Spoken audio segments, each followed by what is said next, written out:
Good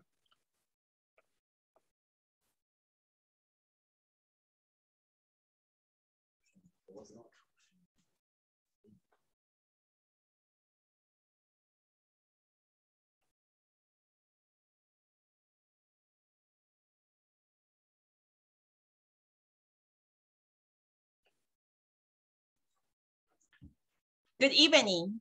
My name is Sajid Khan, the president of the League of Women Voters Southwest Santa Clara Valley, which covers the cities of Los Gatos, Saratoga, Montecito, Campbell, and a small segment of West San Jose.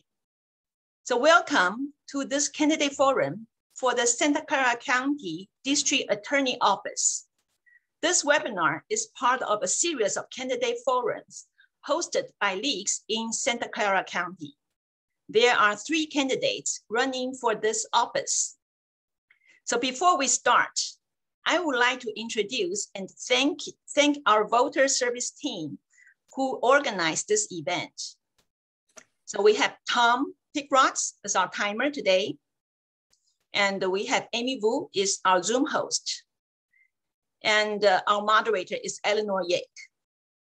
So without further ado, now I would like to turn this meeting over to our moderator for tonight's forum, Eleanor. Thank you. Thank you, Sophia. Good evening. Again, my name is Eleanor Yick, and I will be the moderator for this evening's candidate forum. Next slide, please.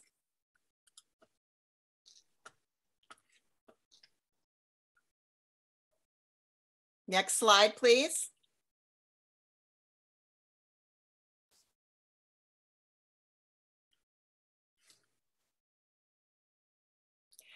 As you know, or as many of you probably know, the League is a grassroots organization.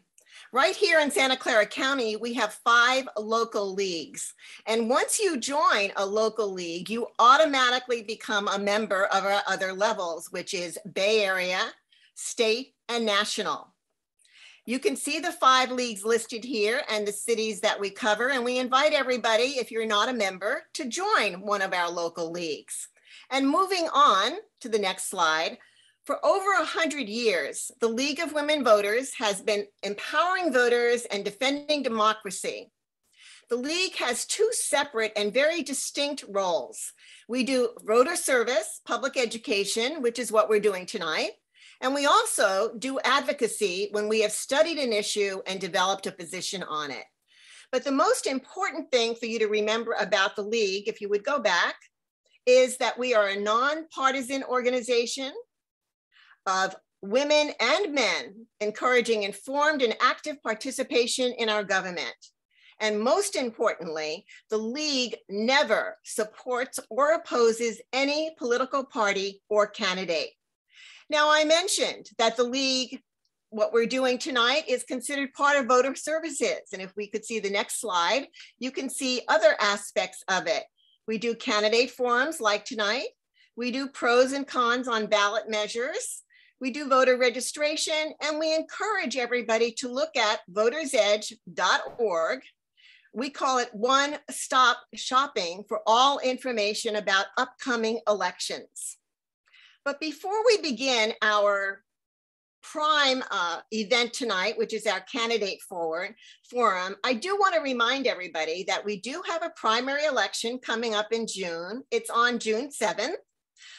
Every registered voter in California will be receiving their mail-in ballot. They will be sent out starting the week of May 9th, so be looking for it. And you have 3 choices as to how you want to return it. You could mail it back in the postage paid envelope. You could put it in a drop box, or you could take it to a vote center. Any questions about your voting, contact the Santa Clara County Registrar of Voters. And you also see a website here where you can find more information about your ballot. Now let's go on and look at what's going to be on your ballot that you receive. Voters in Santa Clara County, you will be voting on candidates for state and federal offices, candidates for 3 county-wide offices, one of which we're focused on tonight, the Santa Clara County District Attorney. And what you should realize that those offices regardless of party preferences of the candidates or the voters. You'll also be voting on a county-wide ballot measure listed as Measure A, and perhaps some local city measures. And what happens? What is the outcome of this primary election? The top two, you commonly hear that term, the top two candidates, those who win the most votes in each contest, will advance to the November general election, even if both of them are in the same political party, and even if one of them has received a majority of the vote for that office. You'll also be voting on Measure A, which is a ballot measure that was placed on the ballot by the Santa Clara Valley Water District. Let's go on. And now we're almost ready to begin the most important part of our forum tonight, which is listening to the candidates for the Santa Clara County District Attorney Office. And I thought it would be good to remind everybody about what are the responsibilities of that office. And I'd like you to know the district attorney, as you know, is an elected office, and it's responsible for all criminal prosecutions in Santa Clara County, investigations of all major cases, and maintenance of the laboratory of criminalistics. And that is not misspelled. That is the way that laboratory is referred to. Now, our own Santa Clara County District Attorney's Office is the largest prosecutor's office in Northern California. It has 640 employees, including 196 prosecutors. And the office prosecutes more than 40,000 criminal cases each year, including cases such as drunk driving, identity theft, fraud, elder abuse, violence, murder, and so on. Now that we have kind of reviewed the responsibilities of that office, we're actually ready to move on to the most important part of our forum tonight. And I am pleased once again to welcome and introduce the three candidates who are running for the Santa Clara County District Attorney Office. Candidates will be putting on your camera as I introduce you. Our first candidate that I will introduce is Daniel Chung. Hello, Daniel, welcome. Our next candidate is Sajid Khan. Hello, Sajid, and welcome. And our third candidate, the incumbent, Jeff Rosen. Good evening, Jeff, and welcome once again. The candidates will be giving an opening statement, and I will be having them or asking them to do it in reverse alphabetical order. And after the opening statements, the candidates will respond to other questions from the audience in a randomized order. Candidates, once again, we so appreciate your willingness to come and participate in this virtual forum. Now, audience members, I also do want to highlight for you before we begin some of the how-tos of league candidate forums, so you'll know a little bit of background. The league always operates with a set of ground rules when we do host candidate forums. The league, as an organization, supports the accepted norms of civil discourse. And in that light, the candidates have agreed to follow those norms that were outlined in a document that they received. For example, the candidates have agreed not to interrupt each other and to follow the allotted response times. Candidates are reminded you don't have to use the full time allotment, but we are definitely requesting you not to exceed that. And in fact, we have another top cop candidate sitting with us tonight, and we actually call him our league timer. Let me introduce him. Our timer for tonight's forum is league member Tom Pickrow. If you'd put on your camera, please. Thank you, Tom, and he's dressed for the occasion. He will give each candidate reminders as they answer questions about the time remaining and when time has elapsed. For example, he'll show 30 seconds remaining,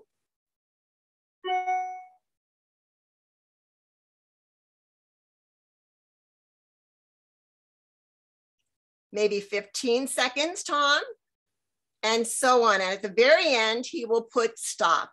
And we ask the candidates at that point to finish their sentence or their thought and to wrap it up so that we can move on. Now, this forum tonight is scheduled to last approximately 1 hour.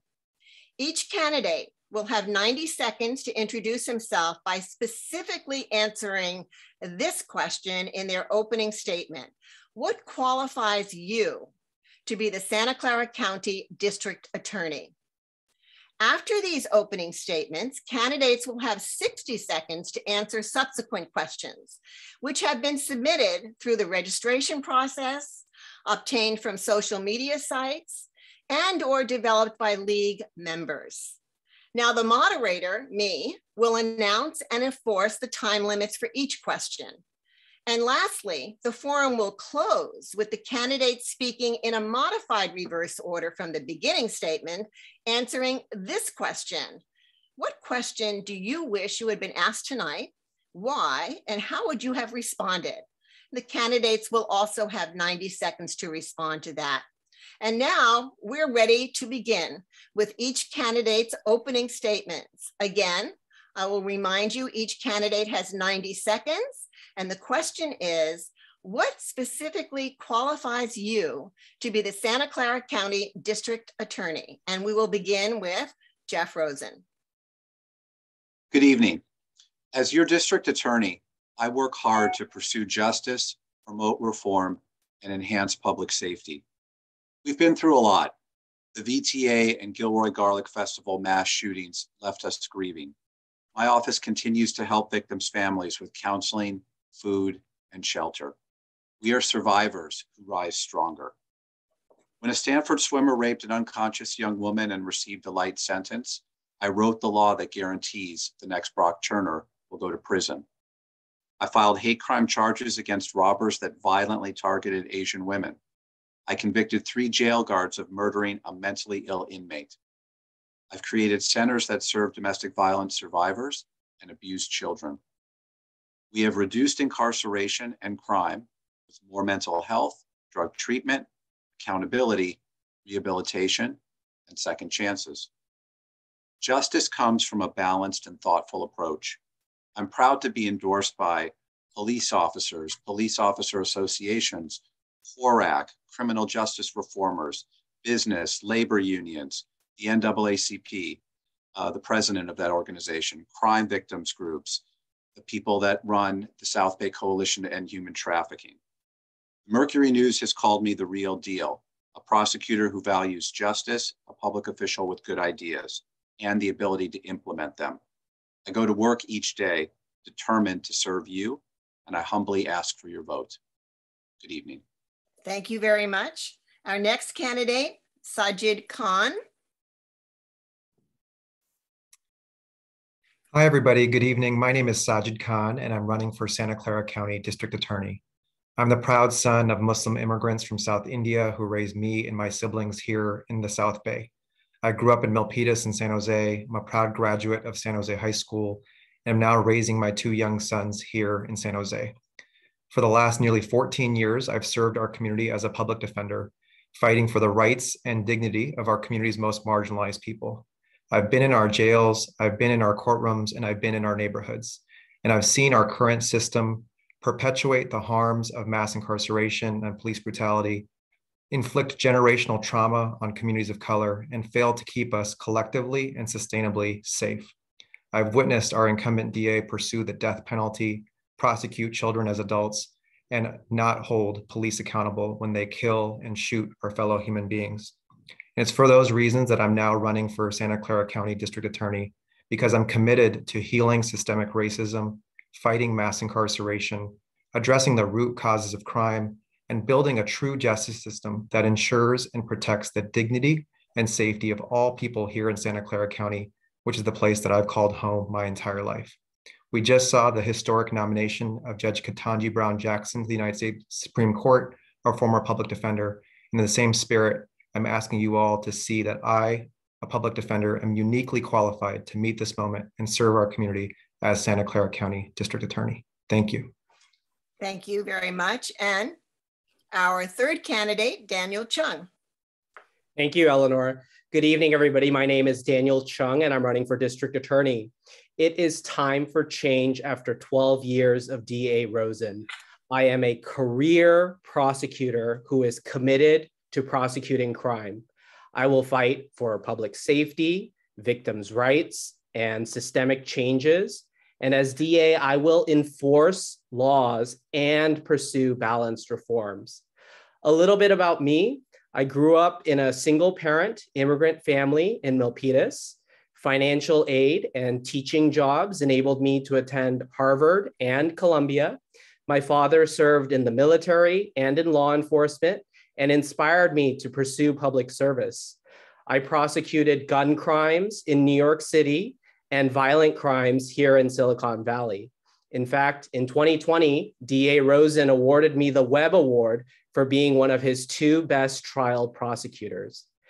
As DA, I am going to prioritize the prosecution of repeat serious and violent offenders. The revolving door for criminals that DA Rosen has helped create must stop. We must take property and violent crimes seriously. And as DA, I'm going to reform charging and prosecution practices to treat victims and defendants with fairness and dignity. I care about people and their struggles. I believe in redemption and second chances. However, justice also requires accountability, and I am committed to restoring justice and uplifting people in my home community. Thank you. Thank you very much, candidates. And that concludes our opening round.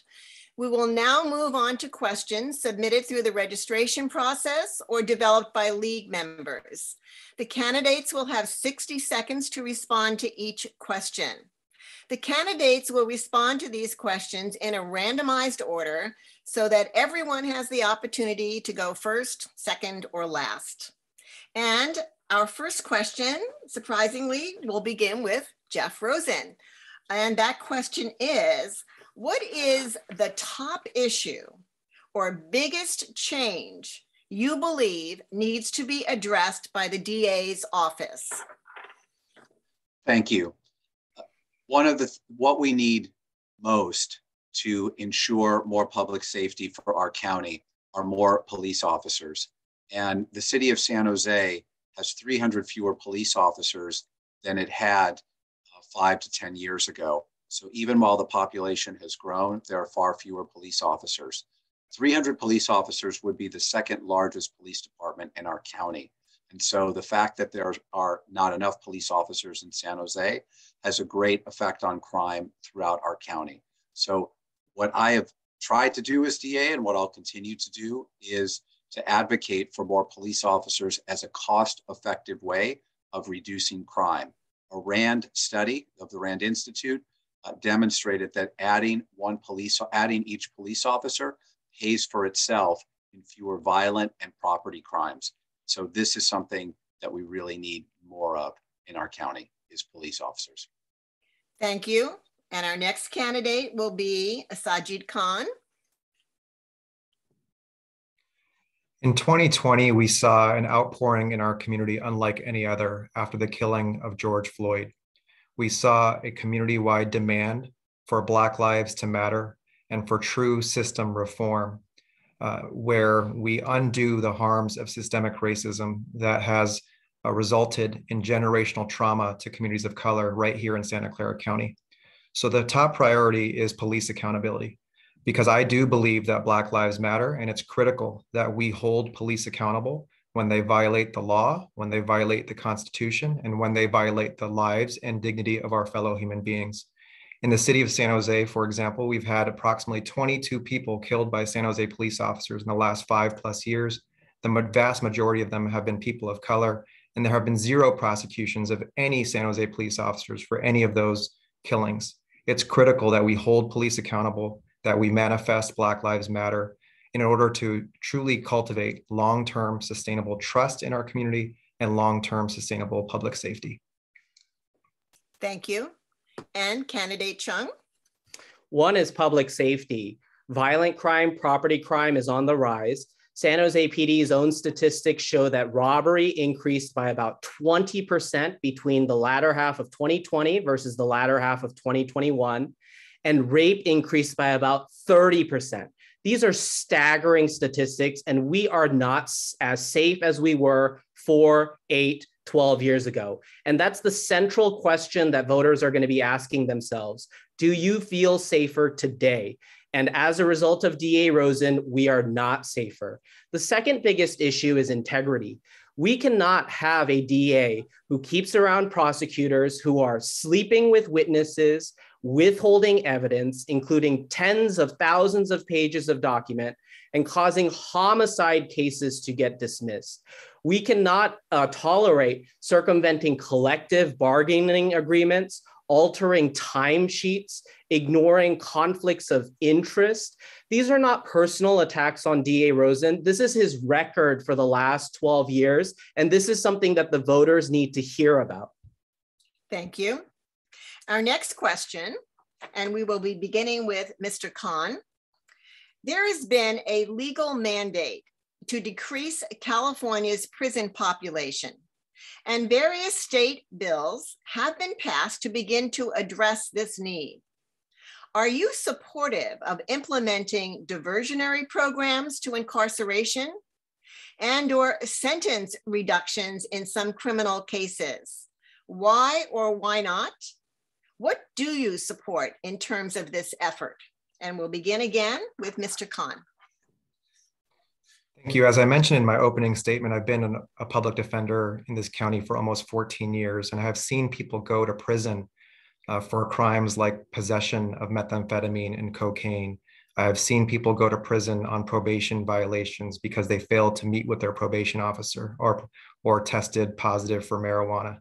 That was the reality of our criminal legal system and is the reality of our criminal legal system here in Santa Clara County under the incumbent's watch. I also have seen people go to prison pursuant to our 3 strikes law, where people are sentenced to disproportionate excessive sentences that don't make our community safer. I am a proponent of Prop 36 and Prop 47. I am a proponent of expanded mental health diversion, substance abuse diversion, caregiver and parent diversion that allows people pathways away from incarceration and convictions and for our community to move toward true sustainable public safety while addressing the real generational harm of mass incarceration that has really impacted Black and brown people in our communities. Thank you. Mr. Rosen.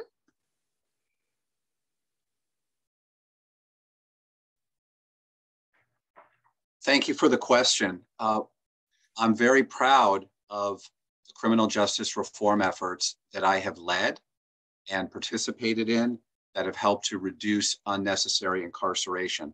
I was one of only 3 DAs in the state to support 3 strikes reform and to narrow it. That resulted in thousands of 3 strikers being released from prison with a very low recidivism rate on those releases, very, very low. Secondly, I supported Proposition 47, one of only 3 DAs to do that, which reduced drug addiction and nonviolent theft to misdemeanors, and also significantly reduced the state prison and jail population. In our own county, as part of efforts that I have led, our jail population is less than 50% what it was, and our juvenile population that's in custody is down 80%, all while keeping crime at historically low levels. I'm proud of that, and because of my efforts, our state prison population is down almost 40% from its high. Thank you. Mr. Chung? We need to hold accountable repeat, serious, and violent offenders. However, I fully support alternatives to incarceration and diversion programs for first-time offenders, low-level offenders, and nonviolent offenders. All of us make mistakes in life, and we deserve a second chance, especially the youth. However, if you continue to commit crimes, if you continue to terrorize our communities, incarceration is something we absolutely need to pursue. We have one candidate, Sajid Khan, who cannot get himself to say that a rapist belongs in prison. That's something that a DA should be able to easily say. And we have a DA who has been there for 12 years who asked me to meet with a special interest group on an attempted murder case where an individual was shooting at a fleeing witness after committing 3 armed robberies, and asked me to meet with that group to consider dismissal. This is how soft on crime Santa Clara County has become, and it is unacceptable. Thank you. To the candidates, I'd like to mention, since during this candidate forum, you do not have the ability to offer a rebuttal to statements that are made. So I do need to ask all three candidates to try to keep their answers generalized and not specifically focused on one person. Our next question is, and we'll begin with you, Mr. Chung. What is your opinion about the current bail system? So our bail system is failing us right now. Repeat offenders are getting out, violent offenders are getting out, and it's because we have created a revolving door under DA Rosen's administration. 12 years ago, when DA Rosen ran, he said that it was un-American to exercise peremptory challenges against judges. And what that has resulted in is one of the weakest DA's offices in Northern California. We no longer have credibility or authority in courts anymore. The judges run the show, the defense bar runs the show, and that's not acceptable. We need to use bail as a necessary tool to ensure public safety as well as the safety of victims. And we need to use all of the tools that we have, including challenging judges as well as challenging defense attorneys. We need to stand up for victims. We need to speak up for them, be with them, empower them, and make sure that their concerns, our community's concerns, are being heard so that we can protect our community. Thank you. Mr. Khan? Thank you. As a public defender, I have seen people being held in our jails, not because they're too risky to be released, but because they're too poor to afford to get out. And those people are Black and Latino people that fill our jails and fill our courtrooms. And it doesn't make our community safer. Poor people of color are separated from their families. They lose their jobs, they lose their housing, they become more destabilized. And then they're subjected to coercive plea bargaining by our incumbent DA's office, where our incumbent DAs barter with people's freedoms and essentially exploit the fact that people are in our jails on unduly high cash bail. So it's really critical that we fight our cash bail system, that we utilize programs like our pretrial services office to get people out of our jails and into treatment, into interventions during the pendency and pretrial stages of their cases, so that we can address root causes of harm and make our communities safer. Thank you. Mr. Rosen? So I'm going to try to follow the rules that you laid out, Ms. Yick, because one of the things about being the district attorney is following the rules. So I'm going to do that for only so long here. Thank you. In terms of bail, I helped to write Senate Bill 10, which passed the legislature. I helped lobby for it, which got rid of cash bail and instituted a pretrial services model. Now, it happens that Santa Clara County is the only county in California that has pretrial services, which is sort of like probation before people are convicted of a crime. It monitors people when they're released from custody. I supported that. The bail bonds industry put a ballot initiative on and it was reversed. I fought against that.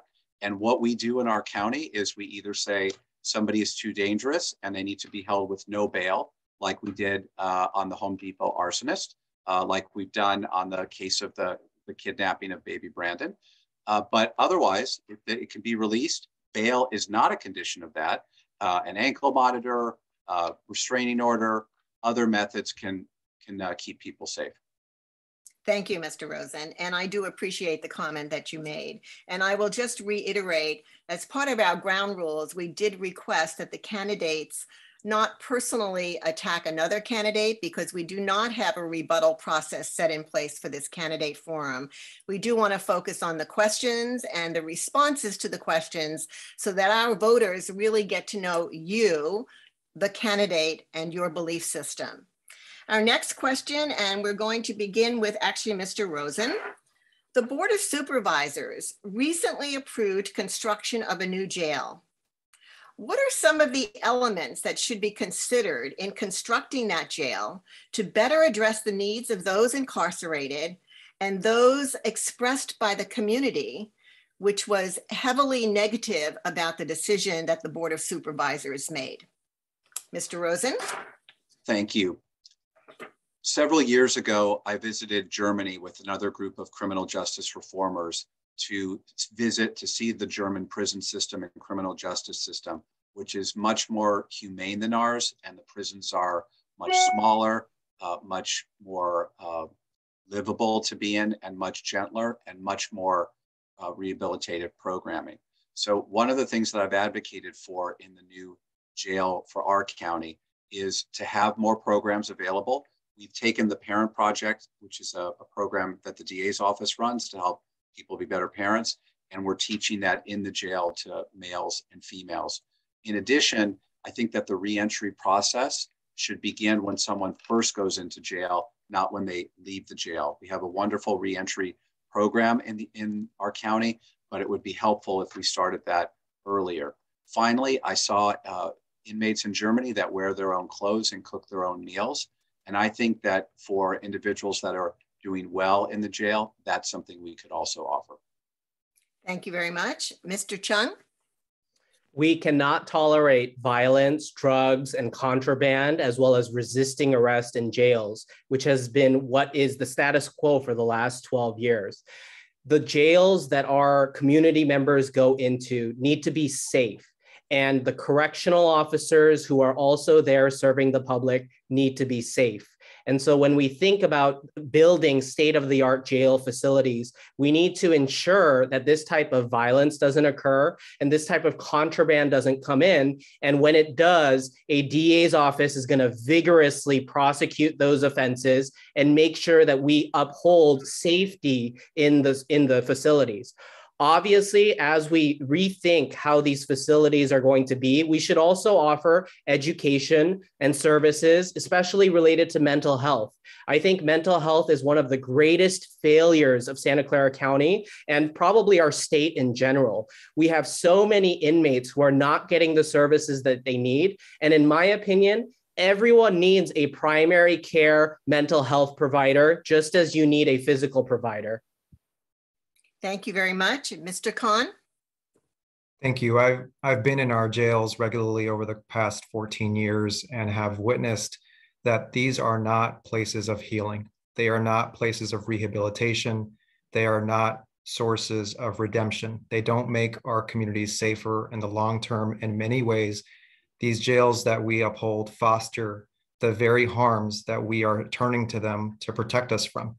It's critical that we fight the building of a new jail. I've been on the forefront fighting against the building of a new jail, and in the fight to reallocate resources statewide and countywide into services that actually make our communities safer: mental health treatment, substance abuse programs, trauma-informed care, educational and vocational programs. The best reentry is not having to put people in jail in the first place. And the way we do that is by investing in the front end of our communities as opposed to investing in the building of a state-of-the-art jail. Thank you very much. Our next question, and actually we're going to begin with you, Mr. Khan. Many communities, including our own, have called for defunding the police department. What does that terminology mean to you? And do you agree with it or not? Why or why not? What are some alternatives to address the needs expressed by these advocacy groups? It's critical after the killing of George Floyd that we meet the community's call to transform our systems, to transform our systems of policing, and to actually make Black Lives Matter. The way we do that is by rethinking how we police our communities. We have police officers responding to mental health crises in our community. We have police officers responding to homelessness and poverty in our community. We have police officers that are doing traffic stops that are not the best utilization of police officer training, time, and resources. We need to let police officers be police officers, investigating crime investigating cases and bringing them to the DA's office for potential prosecution. We can best utilize our county and city resources by turning to other experts in our community, mental health providers, clinicians, social workers, to address the other issues that we don't need police officers to respond to, like mental health crises, like poverty, like homelessness in our community. We can make our community safer, utilizing police officers, but utilizing other services as well. Thank you. Mr. Rosen? Yes, I think it's important to point out that in the aftermath of the George Floyd murder, Mr. Khan did call for defunding the police and firing all the police officers in San Jose. That's not what defund the police means to me. That's not what I thought the Black Lives Matter movement was about. What I took from the George Floyd murder is a need to redouble our efforts to reform our criminal justice system, to make it more fair, and to make sure that we are holding police officers accountable when they break the law. And so I added more resources and created a public and law enforcement integrity unit within the DA's office, which looks at more and more instances of potential misconduct from police officers. In my tenure as district attorney, we have prosecuted 60 police officers for crimes ranging from excessive use of force to drug trafficking to rape, domestic violence, possession of child pornography, and murder. And when you ask the question, who will police the police? It's the DA's office, and we have done that vigorously and fairly. Thank you. Mr. Chung? I guess the rules don't apply to DA Rosen, who said following the rules is so important as a DA. Defunding police is the worst idea ever. And anybody who's subscribed to that is backpedaling now. And we are seeing the disastrous effects of defunding. What we need to do is have a well-funded, well-educated police force that is out in our community and cares about our community. Defunding and just taking away some of their budgets or taking away some of the prosecutor's budget is a cop-out. We really need to invest early and often in the progressive causes that are going to go towards the root causes of crime. Prosecutors and police officers are not social workers. We're not legislators. Our job is law enforcement, and we need to uphold public safety through law enforcement. DA Rosen specifically no longer prosecutes resisting arrest cases. The police are not going to make arrests or go respond to situations and be out there putting their lives on the neck when the prosecutor's office doesn't have their back. Thank you, Mr. Chung. Our next question, and we're going to begin with you, Mr. Chung. What is your position on the use of the death penalty and why? I generally oppose the death penalty because it's too time-consuming and too expensive.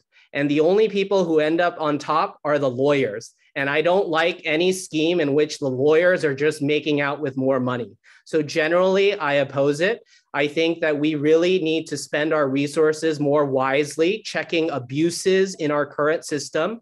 And that includes holding people accountable who may be public officials or judges or attorneys in our system.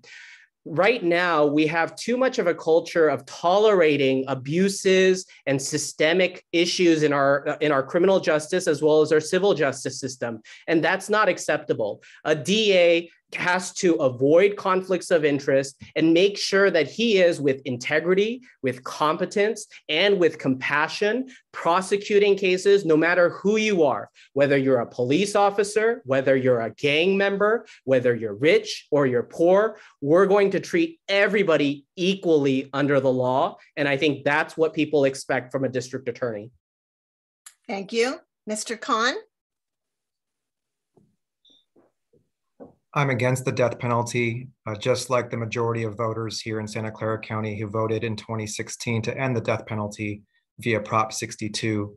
I've actually handled capital cases in my caseload as a public defender because our incumbent DA has pursued the death penalty several times over the course of his tenure as DA. Most recently, the incumbent DA sought death against a man named Manuel Lopez in 2020, who was exonerated by a jury. And many of those jurors reported that they believed that Mr. Lopez was innocent. That is an indictment on our incumbent DA's office and is disqualifying for the seat of power. I will never pursue the death penalty once elected, and I will fight to re-sentence all of the 25 people who are currently sitting on California's death row out of Santa Clara County prosecutions so that we can once and for all end the inhumane, discriminatory practice of capital punishment here in Santa Clara County. Thank you. Mr. Rosen? Yes, during the 11 years that I've been district attorney, up until a couple years ago, I pursued 4 or maybe 5 death penalty cases, not very many, maybe 1 every other year.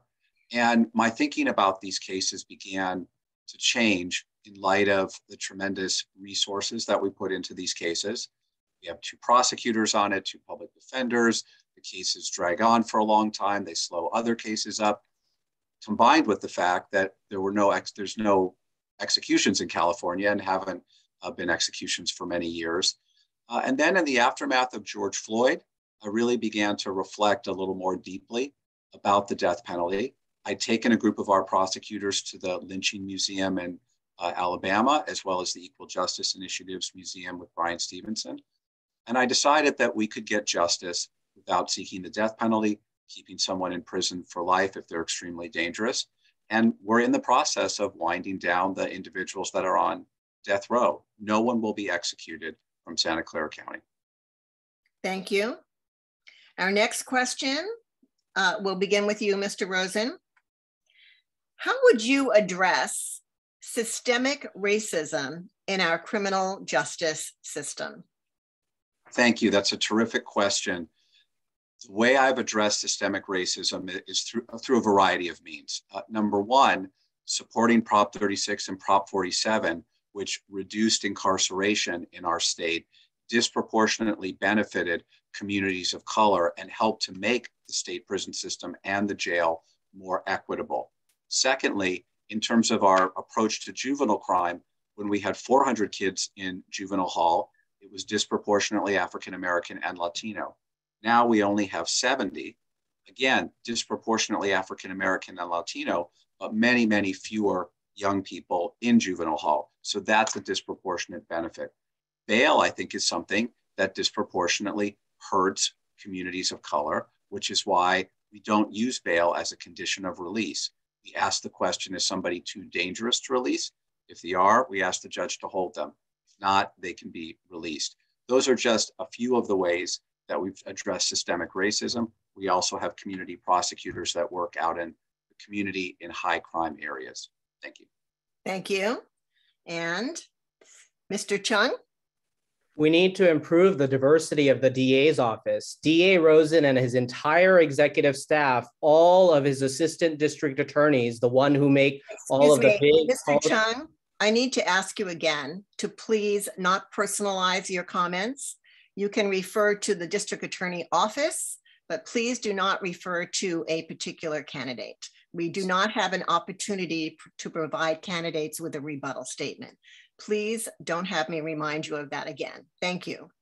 So the district attorney's office, the entire executive staff is all white, and that is unacceptable in Santa Clara County, one of the most diverse places in the country.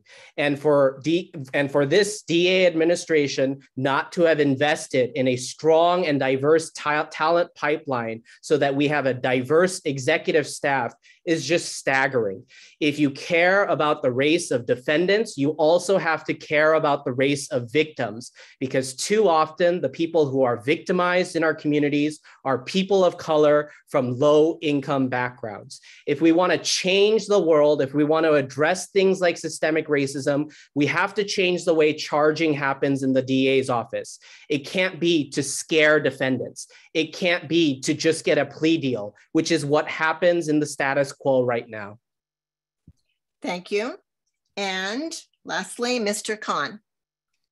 Thank you. In order to truly address systemic racism, we have to be willing to tell the truth about systemic racism, to talk about how the dehumanization and destruction of Black and Latino lives is at the cornerstone of our criminal legal system. We have to be willing to say Black Lives Matter and put in the work to actually make those words meaningful. We live in a county that has a disproportionate representation of Latino and Black people in our criminal legal system, and especially in our juvenile justice system. And much of that disproportionality is rooted in gang enhancements that disproportionately impact Black and Latinos in our community. I will end the practice of racist gang enhancements that are rooted in racist gang policing in our communities. I will fight to end cash bail. I will hold police accountable when they violate the lives and dignity of our fellow people of color. And I will fight to end the school to prison pipeline, which includes ending the inhumane practice of prosecuting children as adults, most of whom are people of color in our communities. Thank you. Our next question, and we will begin with you, Mr. Khan. What do you propose or can propose as solutions to address hate crimes? Thank you. As a son of Muslim immigrants from South India, this is a very important topic to me, especially in the aftermath of 9/11 and seeing how many people from the South Asian and Muslim communities were targeted with hate crimes. And then we're seeing an extension of that more recently against Asian Americans and Asians here in our community.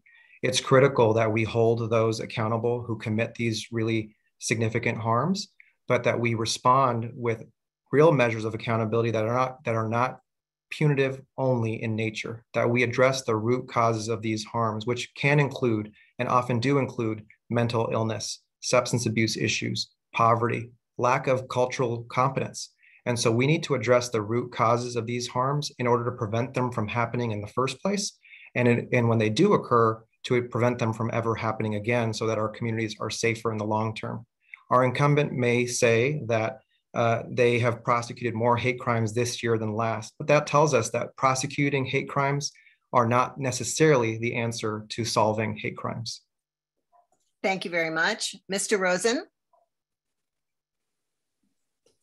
I'm very proud that our DA's office is the one that has written the guide for prosecutors all over the state to prosecute hate crimes. In the aftermath of the coronavirus coming to the United States back in March of 2020, I noticed an increase in hate incidents and hate crimes against Asian Americans. The first thing I did was not talk about prosecuting, but was to create a public service announcement with many of the diverse individuals in our DA's office, more than half of whom are from minority groups that I have hired. And we did a PSA to empower victims, to let perpetrators know we would vigorously prosecute them, and to remind the community of what our values are. Prosecution is an important component of holding those accountable for hate crimes. But in addition to that, myself and members of my staff went to dozens and dozens of rallies, town halls, and marches against anti-Asian hate. And I'm happy to say that so far this year, the trend is way down. So I think we're making progress.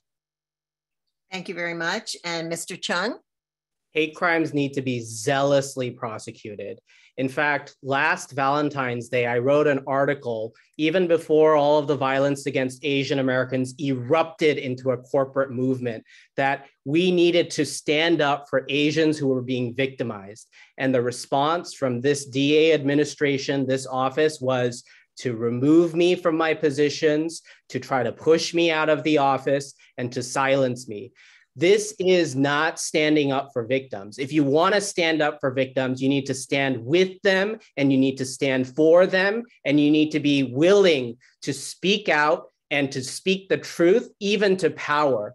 In the office alone, my hair has been compared to a North Korean dictator's by the very top, and that's not acceptable. If we want to change hate out in the world, you have to change hate inside the office and inside our own perspectives and our own biases. And until we address that, until we take that seriously, we won't be able to really fight for victims out there.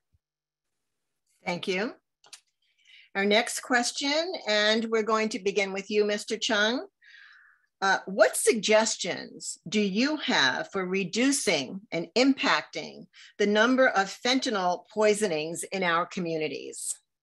So one, we got to resurrect drug court. Under the current status quo, under the current administration, drug court has been eviscerated. We need to intervene early and often. When I talk to police officers, when I talk to civilians, I'm out there every day campaigning every single day and meeting residents as well as business owners. And what they tell me is that these treatment programs, these types of interventions can be life-saving. And that includes addressing things like fentanyl. It's affecting our youth. It's affecting our elderly. It's also affecting people who have mental health issues and other drug issues. And it's not acceptable that we're tolerating this kind of thing. We have to have drug treatment courts that are fully staffed and operational and actually holding people accountable. There needs to be a system of incentives in our current DA's office so that, one, we want you to get treatment. We want to push you and encourage you to get treatment and services. And we're going to do everything in our power to help you. But if you don't, then we have to use our negative incentives as well. Thank you. Mr. Khan? We have to first start by asking ourselves why people in our community are resorting to substances like fentanyl and methamphetamine and cocaine, why there is such suffering in Santa Clara County, especially in a place that is so well resourced as Silicon Valley. And we need to be on the front end, investing resources in our community, in our schools to provide trauma-informed care, to ensure that families are receiving individualized services, that families have access to housing and healthcare and poverty reduction programs, that people have real upward mobility here in Santa Clara County. And so when I'm elected as district attorney, I will be an advocate for resources being poured into the front end of our communities so that we can prevent people from resorting to drugs and harmful substances.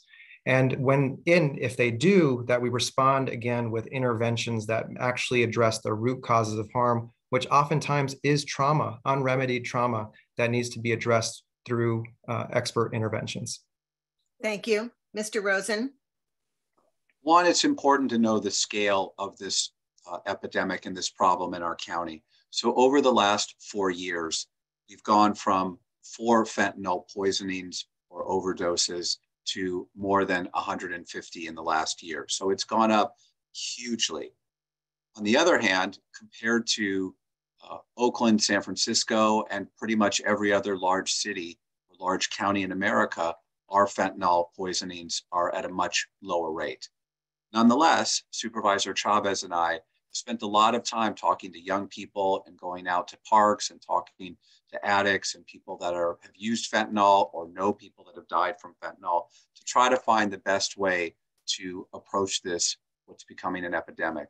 And there's the demand side of trying to discourage people from using something that has fentanyl in it or not using things that they don't know what is in it, as well as the supply side. On the supply side, we take a very hard line against drug traffickers of fentanyl and have prosecuted many of them, as well as those that knowingly give fentanyl to people who then die. Thank you. Our next question, and we'll be starting with you, Mr. Rosen. What can be done to protect immigrants from unscrupulous employers? For example, promises of work permit, citizenship, release from detention, as well as develop trust within the immigrant community? That's a great question. And there's a lot of work we've done in this area in the DA's office. Number one, we've seen immigrants taken advantage of by others called notario fraud, where someone is posing as an attorney to help them improve their immigration status, when in fact they're just taking their money and not doing anything. We have a special task force that has dealt with that issue.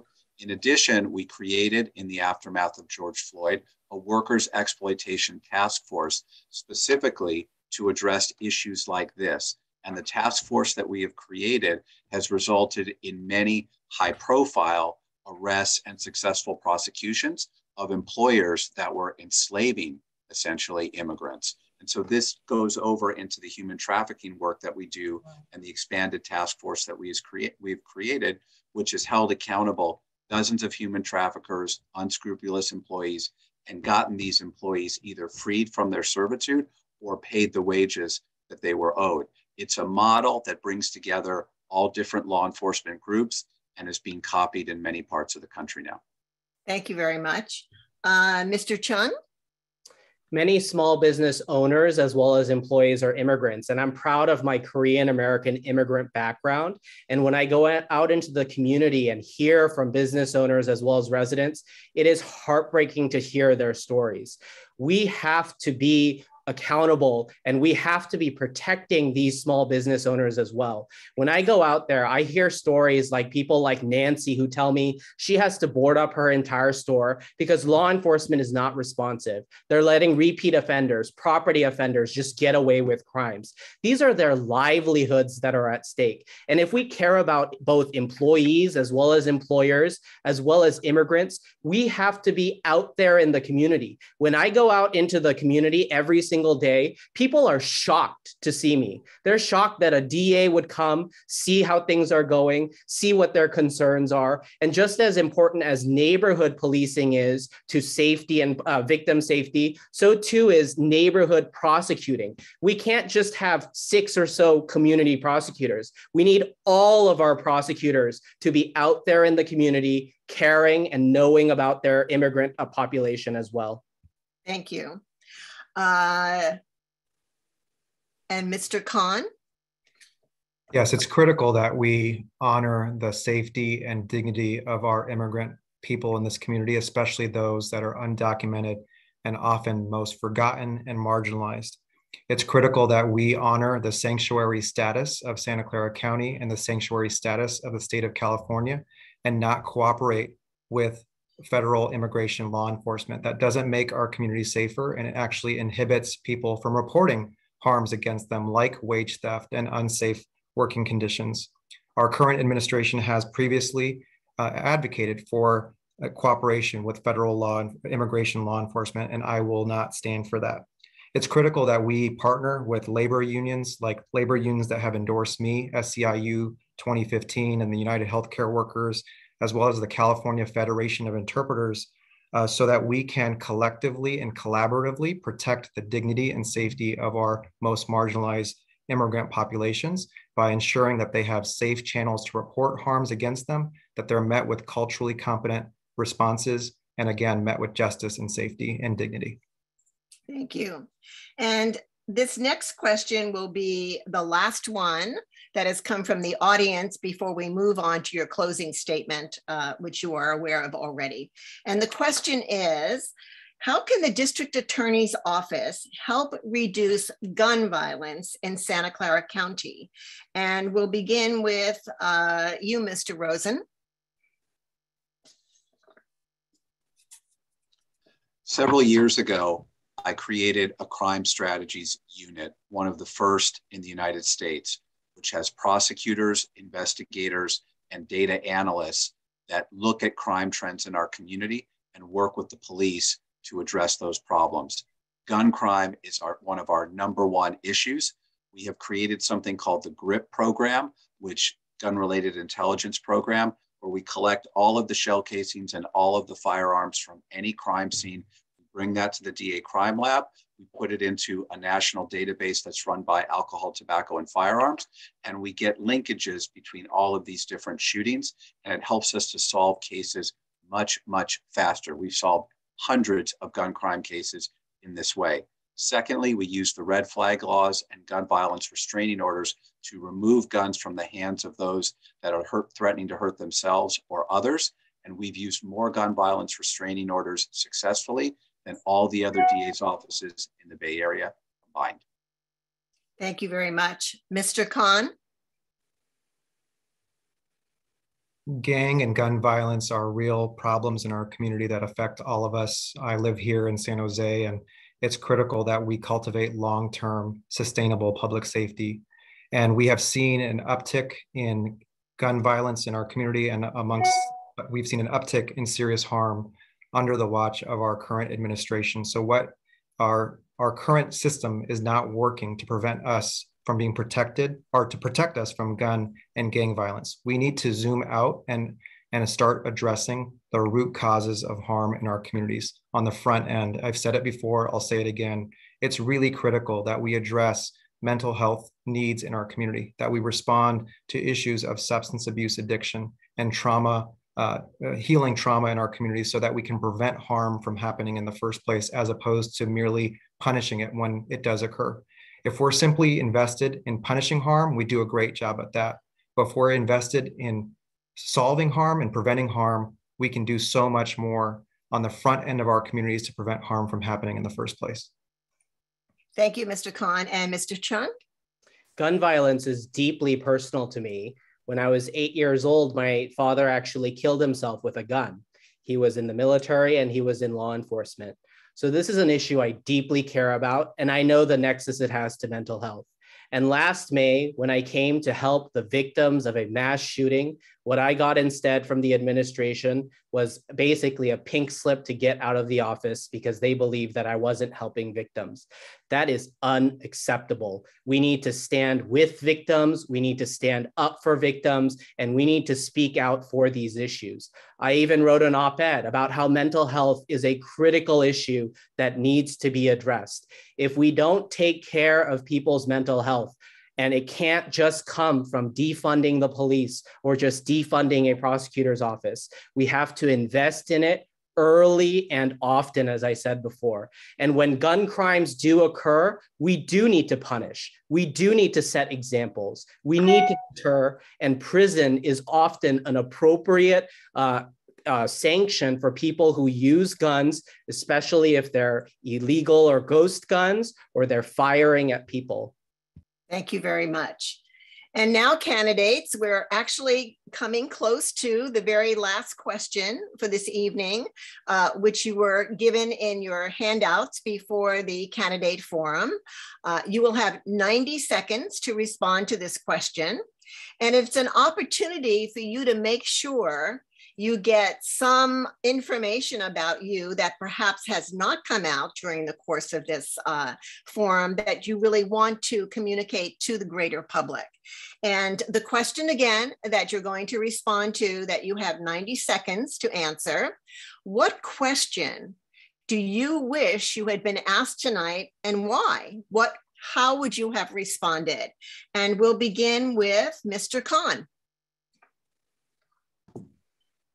Thank you. The question I wish was asked was, Sajid, you've never prosecuted a case before. Why should we elect a career public defender as district attorney?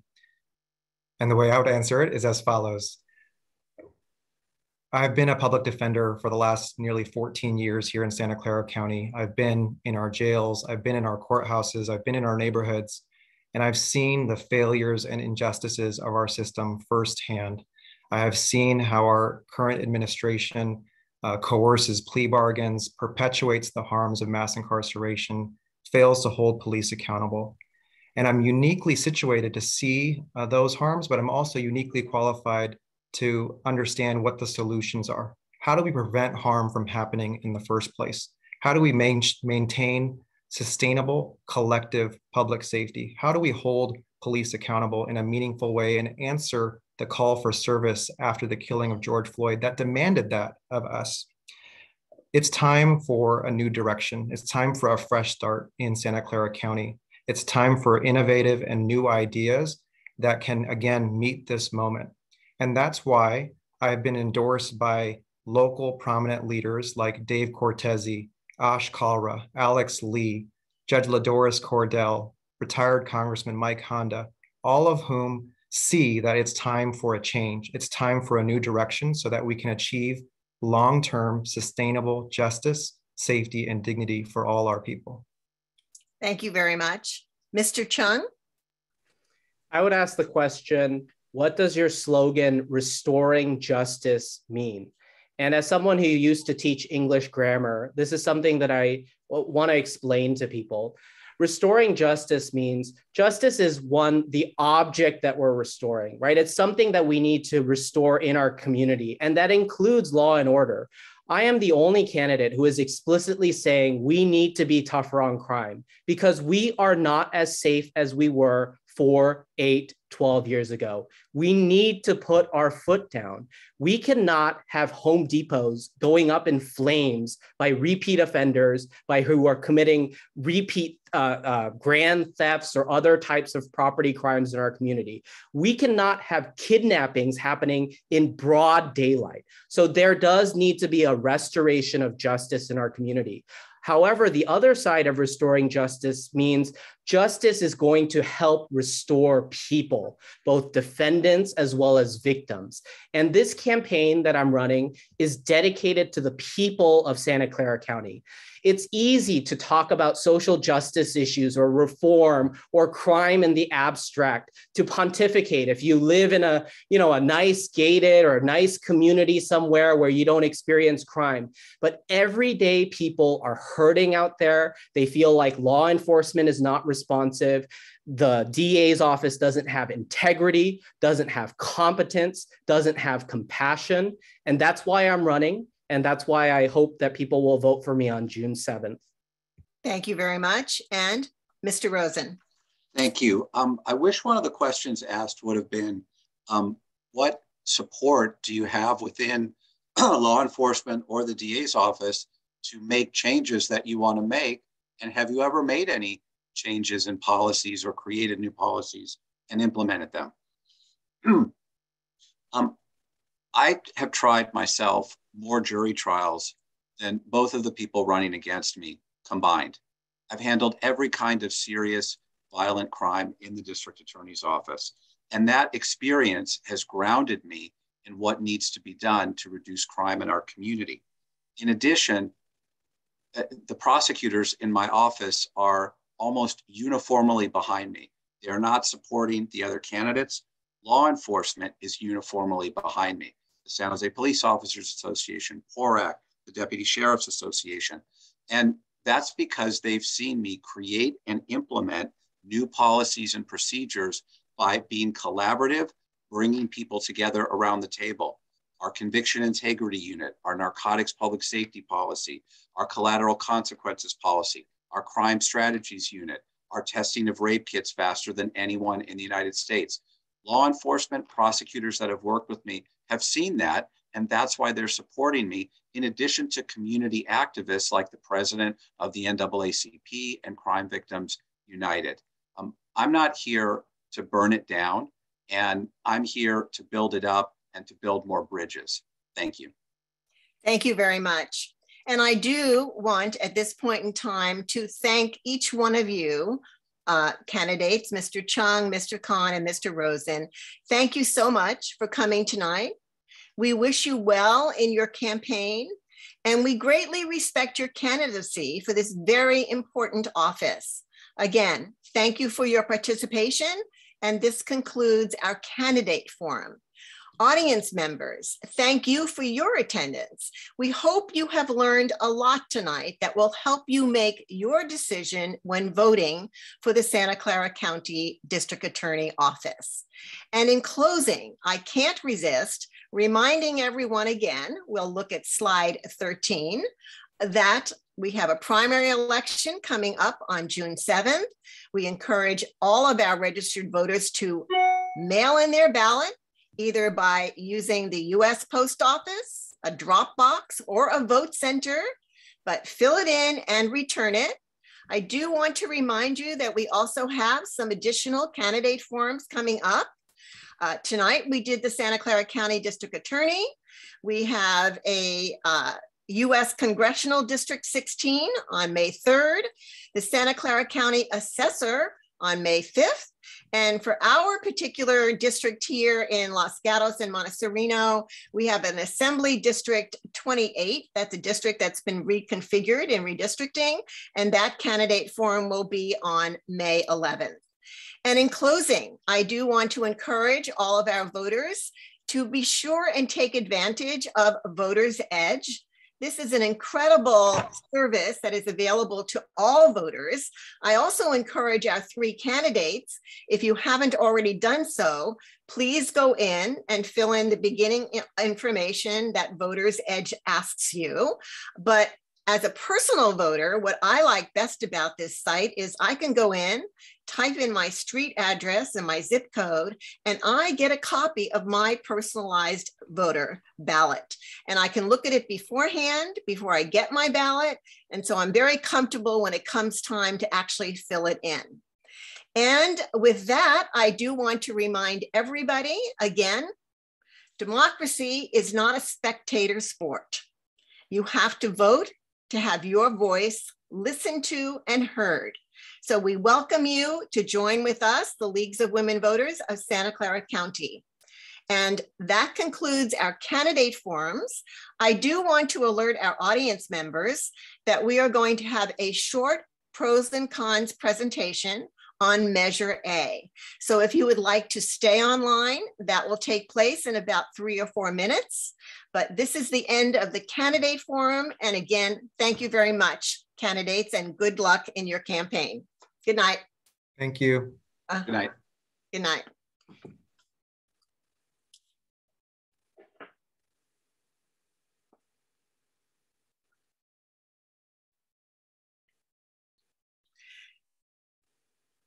We will need to pull up our presentation about the Measure A pros and cons.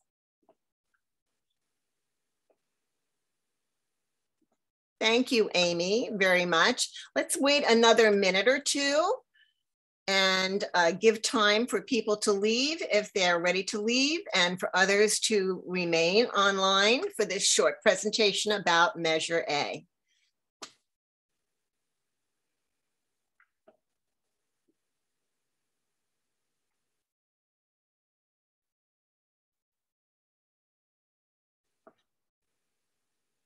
Okay, Amy, do you think it's time for me to go ahead? Yes. Thank you. Good evening again, audience members. The League is very proud of a voter service program that we provide called Pros and Cons. When there is a ballot measure, the League takes the information that's been submitted to the Registrar of Voters.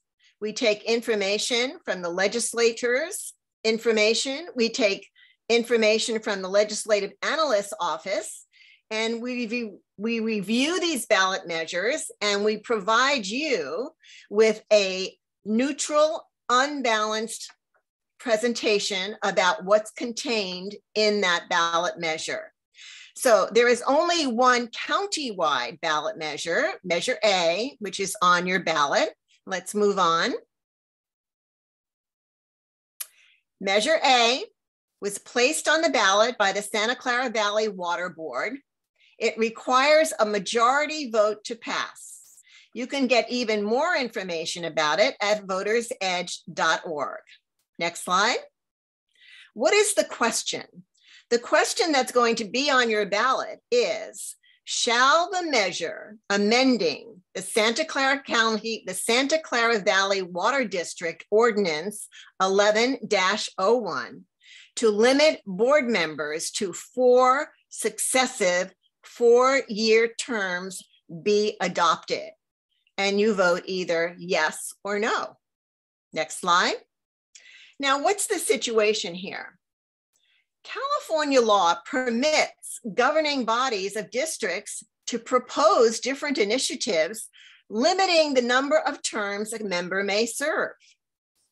Term limits of 3 successive 4-year terms, 12 years in total, were approved for the Santa Clara Valley Water District beginning back in December of 2010, 12 years ago.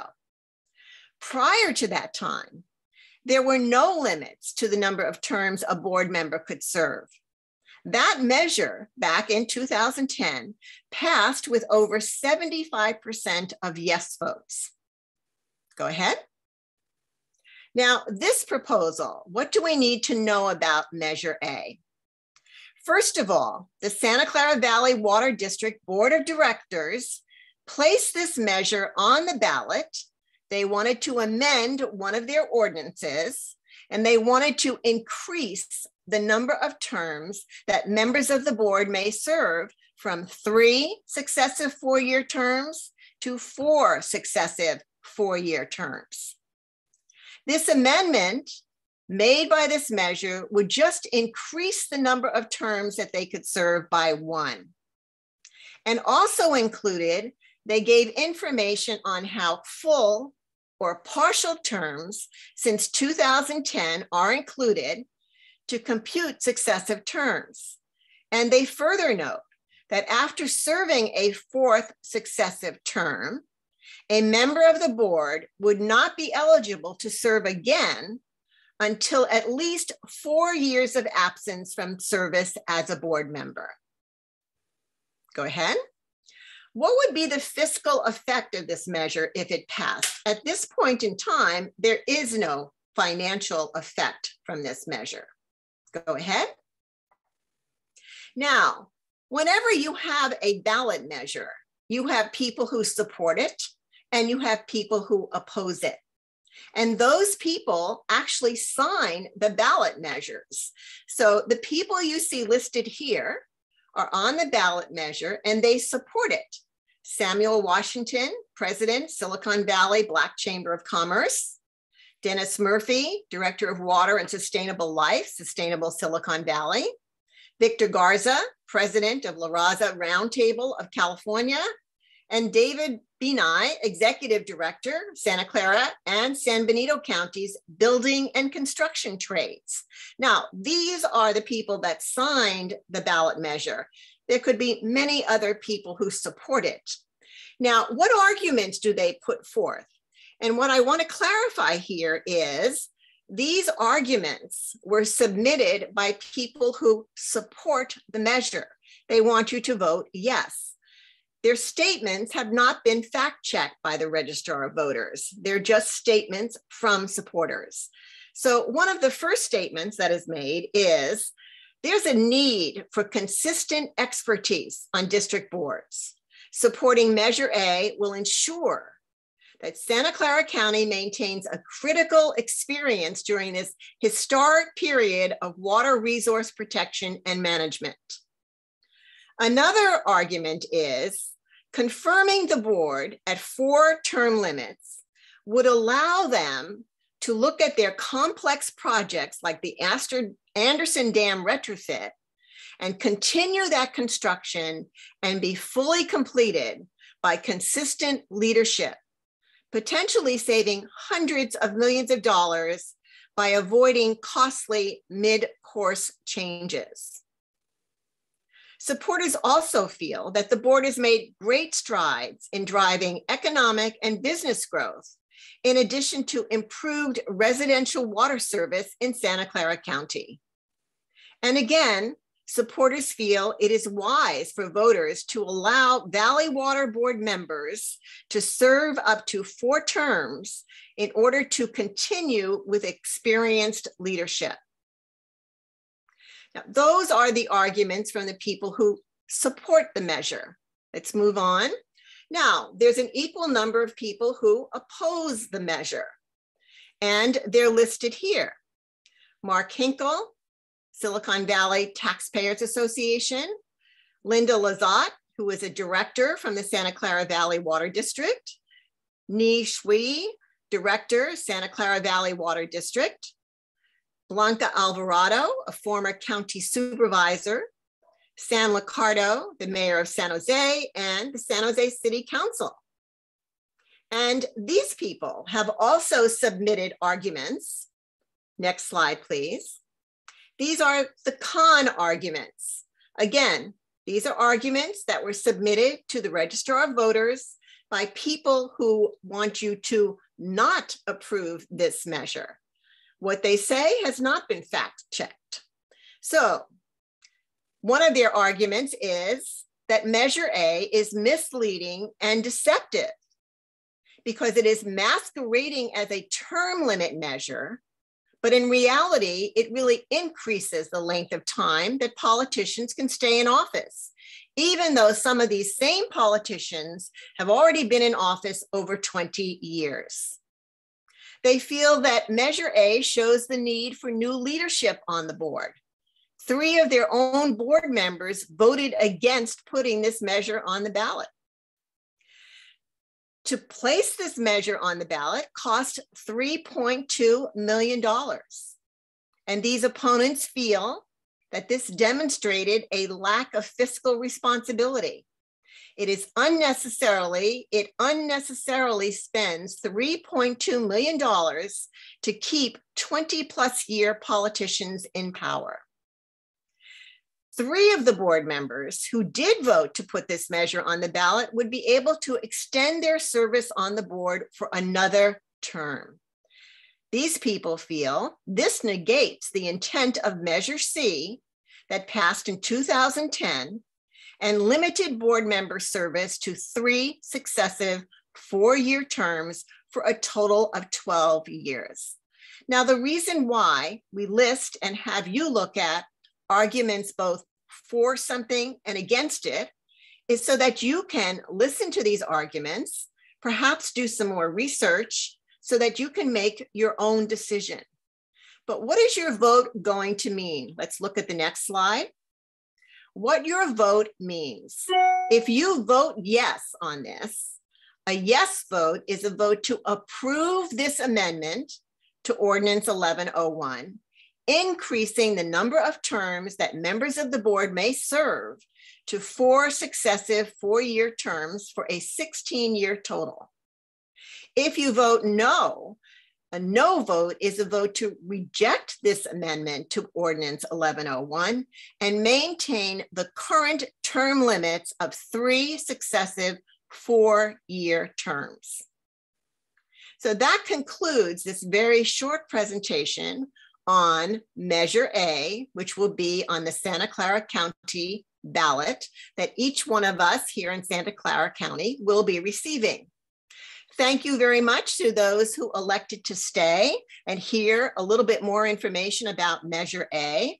Again, we want to thank all our audience members for attending our candidate forum and for those who also lingered to learn a little bit more about Measure A. Thank you and good night.